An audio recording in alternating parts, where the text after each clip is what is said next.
एहसास कश्मीर का।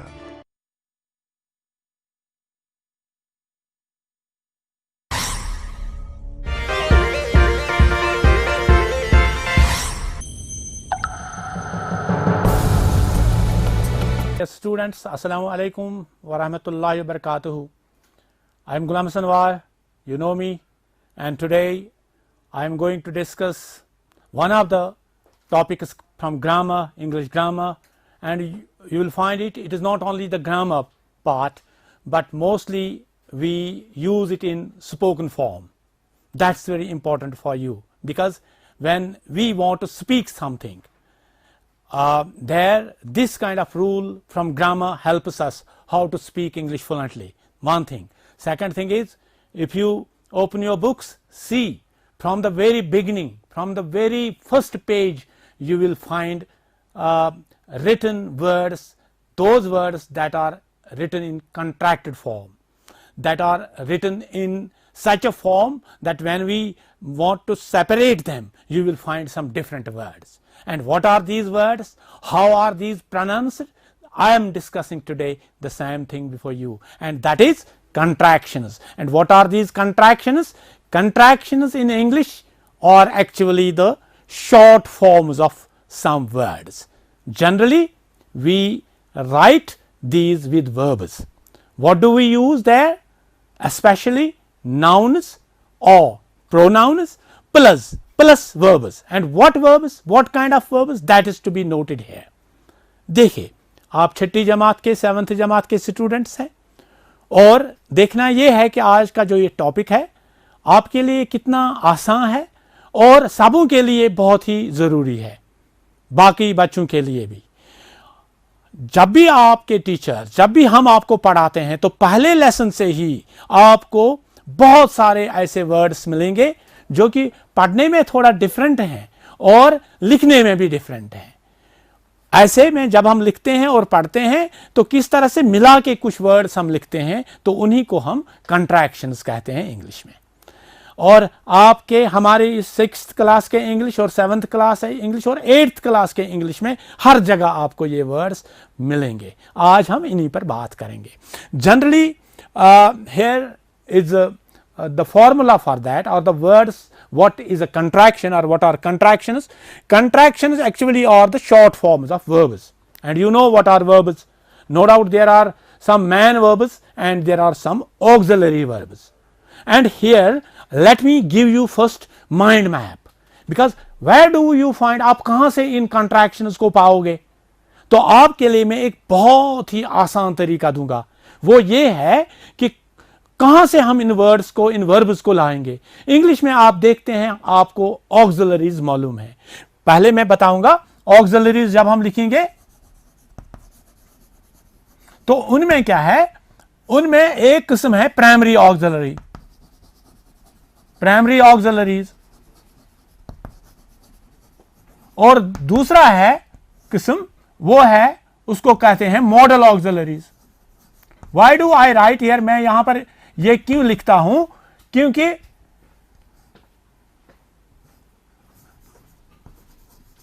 आज हमें इन्हीं के साथ काम है, इन्हीं वर्ब्स के साथ काम है, इसीलिए मैं लिखता हूं। मैं उर्दू में क्यों बात करता हूं आपके लिए, वरना ये इंग्लिश क्लास है, लेकिन छठी और 7वीं जमात के स्टूडेंट्स हैं आपको थोड़ा डिफिकल्ट लगेगा अगर मैं सारा इंग्लिश में बताऊंगा। इसलिए जरूरी है आपके लिए मैं ये अपने आप को चेंज करता हूं, ताकि आपको समझ आए कि हमारे सर हमें क्या कहते हैं। ठीक, जब मैं प्राइमरी ऑक्सिलरीज की बात करूंगा तो इसके हमें जो काइंड्स हैं, एक है डू फॉर्म, हम डू भी लिखते हैं और इसका इस्तेमाल हम डज भी करते हैं और डिड भी। कहां पे करते हैं वो मेरा टॉपिक नहीं है, मैं पहले आपको माइंड मैप देता हूं क्योंकि ये दूसरा टॉपिक है। और दूसरा किस्म जो इसका है वो है हैव फॉर्म, हम हैव, हैज और हैड का इस्तेमाल करते हैं एज ऑक्सिलरी। और तीसरा किस्म है इसमें, वो है बी फॉर्म। इसको हम इंग्लिश में बी वर्ब जो है ना, बी वर्ब।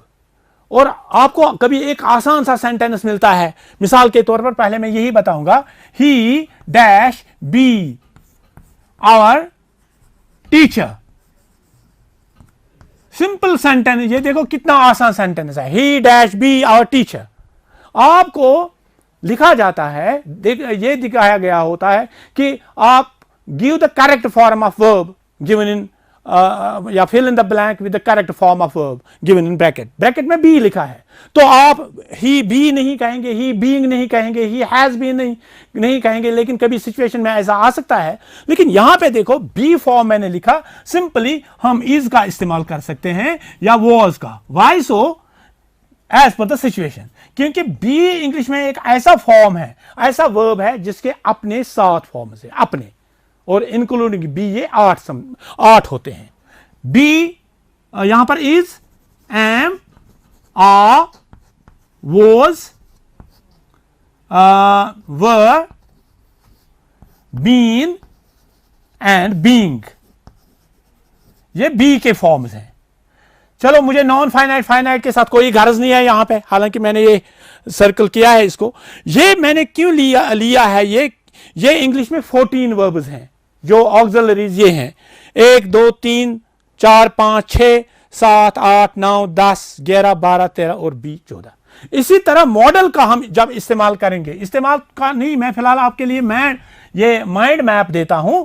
यहां पे हम लिखते हैं विल, वुड, हम लिखते हैं शैल, शुड, हम लिखते हैं मे, माइट, हम लिखते हैं मस्ट, हम लिखते हैं कभी कैन, कुड, हम लिखते हैं यहां पे need to, need not to, हम लिखते हैं यूज टू, हम लिखते हैं डेयर एटसेट्रा। ये भी 14 है, मैं सारे नहीं लिखूंगा क्योंकि आपके लिए माइंड मैप में देना चाहता हूं। ये क्यों मैंने लिखा कि यही वो वर्ब्स हैं। देखो एक बार फिर मैं बताता हूं, हमें टॉपिक जो है कंट्रैक्शंस, और यही वो वर्ब्स हैं जो हम कंट्रैक्शंस में ज्यादा इस्तेमाल करते हैं, और यही वो वर्ब्स हैं, ऑक्सिलरीज हैं जो हम इस्तेमाल करते हैं किन में, सेंटेंसेस में, स्पोकन लैंग्वेज में ज्यादा इस्तेमाल करते हैं। इसलिए मैंने पहले आपको ये माइंड मैप दिया है। इसके अलावा थोड़े हमें कुछ और हैं इंग्लिश में। कभी कभी हम लिखते हैं, जब हम WH वर्ड्स के साथ कभी इस्तेमाल करते हैं एपस्ट्रॉफी एस, या कभी हम इस्तेमाल करते हैं, यहां पर मैं लिखूंगा लेट के साथ, कभी हम इस्तेमाल करते हैं एपस्ट्रॉफी का कुछ वर्ड्स, ऑनरेबल, HON, फिर एपस्ट्रॉफी, फिर BLE। सिर्फ कुछ वर्ड्स हैं, लेकिन ज्यादातर वर्ड्स जो हैं वो हमारे यही हैं। तो अब मैं डायरेक्टली टॉपिक पर आऊंगा, तो ये किस तरह इस्तेमाल करते हैं। यहां पे देखो हमने ये वाले लिखे हैं, और इसमें से कभी कभी कुछ वर्ड हम लिखते हैं, मिसाल के तौर पर हम इट का इस्तेमाल करते हैं। अब इसके अलावा किन के साथ इस्तेमाल करेंगे इन वर्ब्स को, वो हम प्रोनाउन्स के साथ इस्तेमाल करते हैं, नाउन्स के साथ या प्रोनाउन्स के साथ, जो जरूरी है, क्योंकि मैंने लिखा है अभी इनको हम ज्यादातर इस्तेमाल करते हैं किन के साथ, या नाउन्स के साथ और प्लस ऑक्सिलरी। अब किस तरह से इस्तेमाल करेंगे, तो नाउन आप जानते हैं नाउन क्या है। मिसाल के तौर पर मैं आबिद का नाम लूंगा यहां पे, आबिद, तो अब मुझे चूंकि ये नाउन है, इसके साथ आप ऑक्सिलरी इस्तेमाल करेंगे। अगर आप कहेंगे आबिद इज माय फ्रेंड, फिलहाल फॉर एग्जांपल, ये इज जो यहां पर ये मैन वर्ब है। मैं एक्चुअली किस चीज का जिक्र करता हूं, ऑक्सिलरी का। पहले ये भी आपको जान लेना चाहिए कि ये वर्ब का, सर वर्ब की बात करते हैं या ऑक्सिलरीज की, लेकिन यहां पर मैं ऑक्सिलरीज की बात करता हूं, वो मैन वर्ब का नहीं। हालांकि ये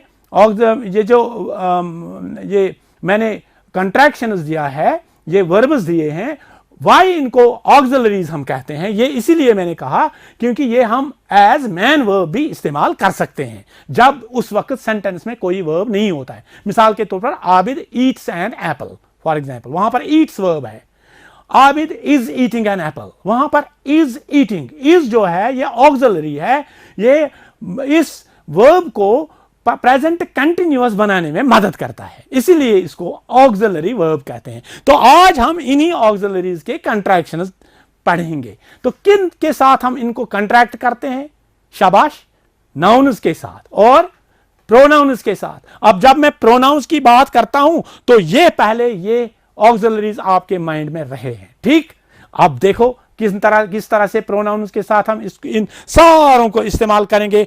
मेरे माइंड में रहे तो मैं चाहता हूं कि आप लिखो इनको और आपके माइंड में भी ये रहने चाहिए, प्राइमरी ऑक्सिलरीज और मॉडल ऑक्सिलरीज। ओके, मैं बोर्ड को साफ करूंगा और मैं अब प्रोनाउंस की बात करूंगा जिनके साथ हम इस्तेमाल करते हैं।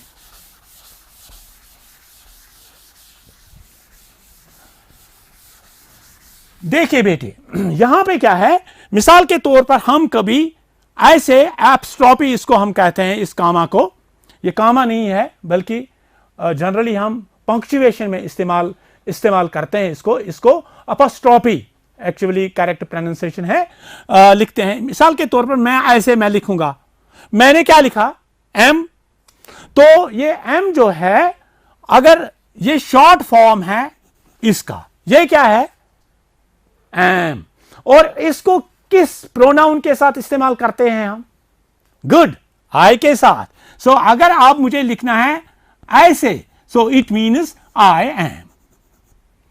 You can, when we pronounce this word, we in spoken English, in spoken form, we say I am.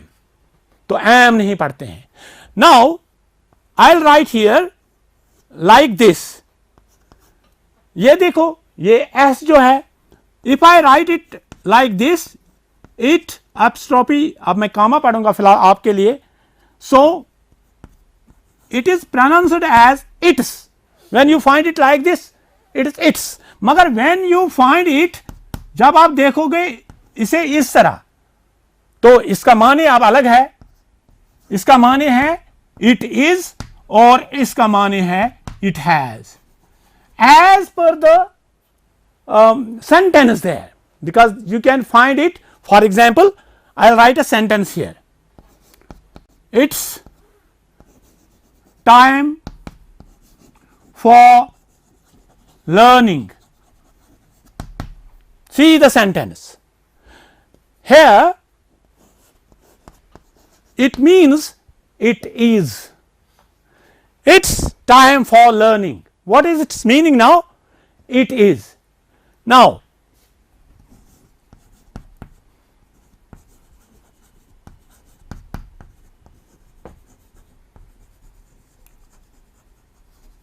I have spoken a sentence here and I will write it here.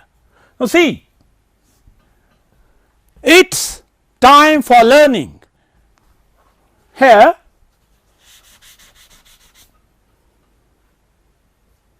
yeah, like this. Here it is and here it is, it has. Why so? As per the meaning of the sentence, as per the structure of the sentence. Now how we write another forms or another verbs with pronouns, that is actually to be taken into mind. वही हमने पढ़ना है, सीखना है। और ये मैंने सिर्फ एस की मिसाल दी है। अब देखो इंग्लिश में ये बहुत सारे ऐसे जो प्रोनाउंस हम इस्तेमाल जनरली करते हैं। जनरली कौन से प्रोनाउंस इस्तेमाल करते हैं, मैंने इससे पहले भी आपके लिए ये यहाँ पे आपको पढ़ाया है। आज मैं फिर थोड़ा आपको जान पहचान दूंगा उस चीज का, जान पहचान उस चीज का, वो ये है कि देखो हमने पहले प्रोनाउंस के बारे में पढ़ा है और इन प्रोनाउंस में first person, second person, third person मैंने दे दिया है। और उतना ही नहीं, जब हम first person, second person, third person की बात करते हैं, पहले मैं फर्स्ट पर्सन की ही बात करूंगा, फर्स्ट पर्सन, सेकंड। सो मैं कहता हूं को आई, फिर मैं लिखूंगा यू, सेकंड पर्सन, ये फर्स्ट पर्सन सिंगुलर है, यू, फिर लिखूंगा मैं he, first third person singular, she, it, we, they. Generally हम इन्हीं प्रोनाउंस का इस्तेमाल करते हैं एज सब्जेक्ट। ठीक, अब देखो आई के साथ एम, यू के साथ अगर फिलहाल मैं एक लिखूंगा आपके लिए, और फिर देखो ही के साथ एस, शी के साथ एस, इट के साथ एस, वी के साथ हम यहां पे आर लिखेंगे, दे के साथ आर। ये एक का इस्तेमाल मैं बहुत सारे इन कंट्रैक्शंस की बात करता हूं। तो ये मतलब आप जानते हैं, इसका माने है आई एम, इसका मतलब है as per the structure it is you are, and sometimes we use it as you were, as per the sentence, meaning of the sentence. So you are, you were, but when you read it, it is your. Then he is, when I say he is, see the pronunciation, let me write the pronunciation part of this word. I have written here, it is like this, he is. So it means he is and he has, both the meanings as per the structure, as per the sentence. Then see the word, please read it, can you read it for me? Yes, yes, yes, you try Bashir, you try. Yes, very good, it is she is. Let me write its pronunciation. See, you have nothing to do with it, but it is the pronunciation part of the word. We cannot read it as she is, we have to read it as she is, sh, e and z. So it means she is and she has. Then it's, we generally pronounce it as it's, but it means, yes, I have already given a word for it, it is and it has. Okay. Then see, we apostrophe or, it is for two words, we can read it as were, where. So it means we are, it means we were. So this is a contracted form, these are the contractions for these words, that is why we call them as contractions, those words, verbs that are written in contracted form. Then it is there. So what is there? It means they are and they were.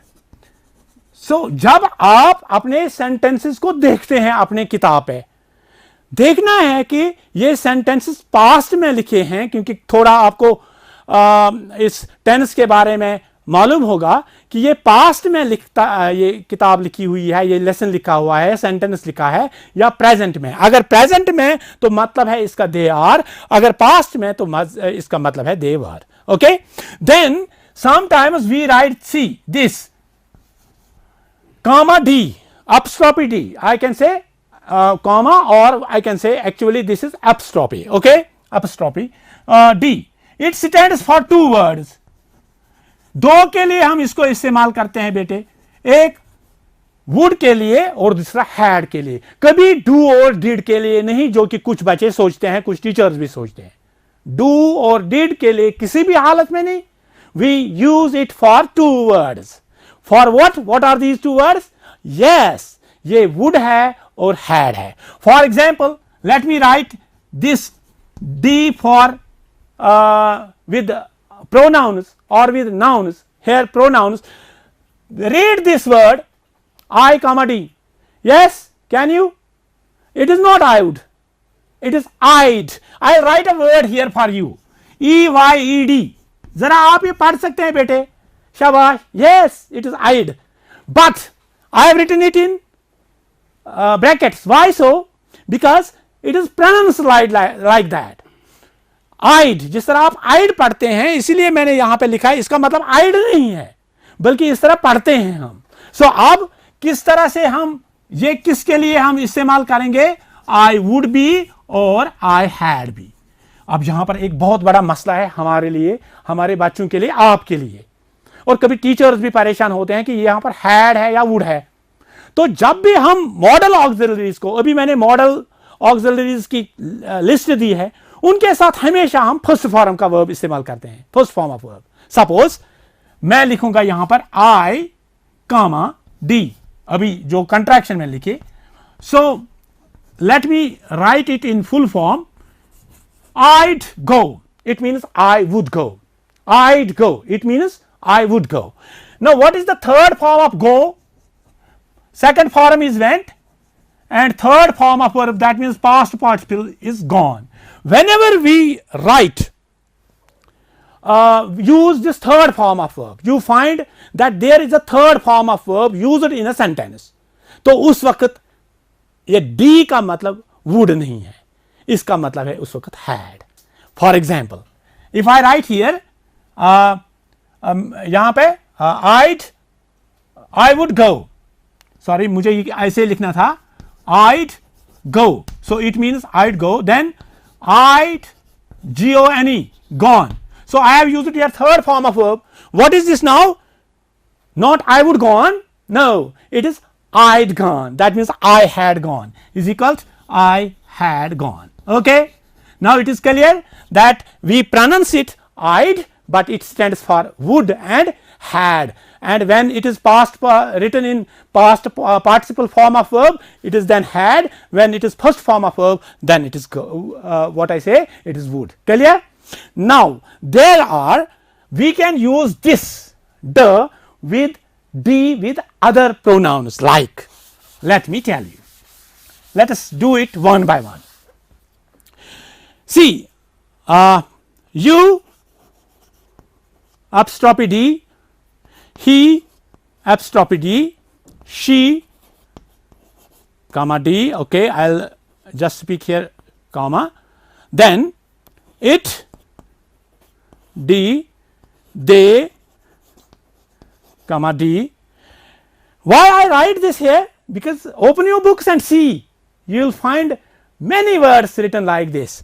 So, please read it, you'd, and what it stands for, you would and you had. Now, you know where we can say it is would and where we can say it is had. Please read this, he'd, okay, for your this I will write it like this, but it is as he'd, okay, but it stands for what? Yes, very good, he would, he had. What is this? Please read it. Yes, try. Very good, it is she'd, correct, she'd, because when you speak English fluently, these verbs will help you, these contractions will help you in spoken form. You can read English, you can speak English very fluently, but please read these, try to pronounce these words at home, try to write these words. This will help you in writing as well as in speaking. So, it is she'd, so it stands for she would and she had. Okay. Then it'd, what it stands for? It would and it had. Then here is a word they'd, let me write it in pronunciation, see, and when you come in class 9th 10th you will learn these things, they'd, so it stands for they would and they had. Now, here you can find not only these positive forms, there are negative forms as well, and we write sometimes this VE. What is this? It stands for have. For example, I, it stands for I have. We apostrophe V, it is we have. Like that in they, that means they have. Then there are other those contractions that we generally write with negatives. For example, I write here like this. What is this? How is this pronounced?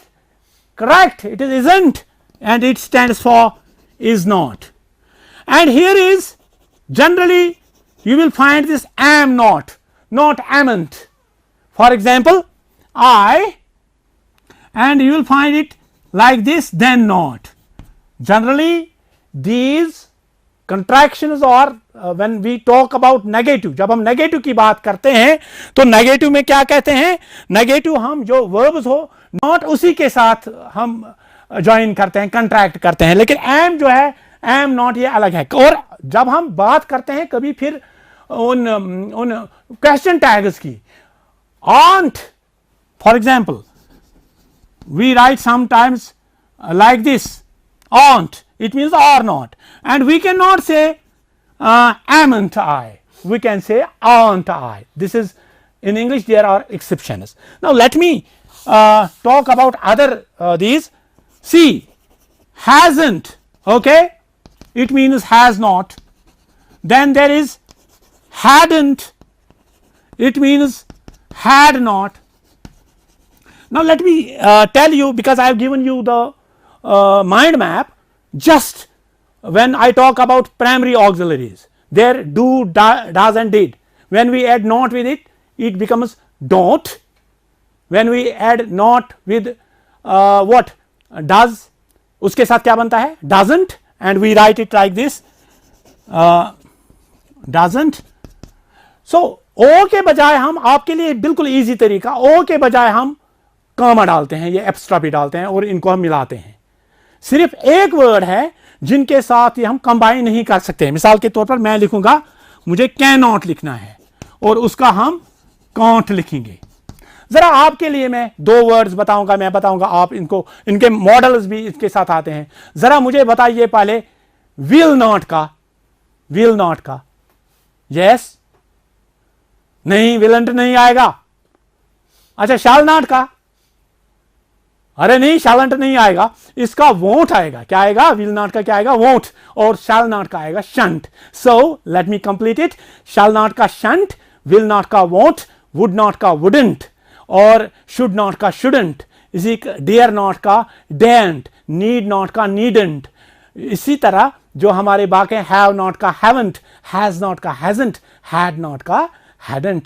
Thank you. You can write them now, all the auxiliaries yourself, and try to find it as positive and negative. This was all about the contractions. Thank you very much.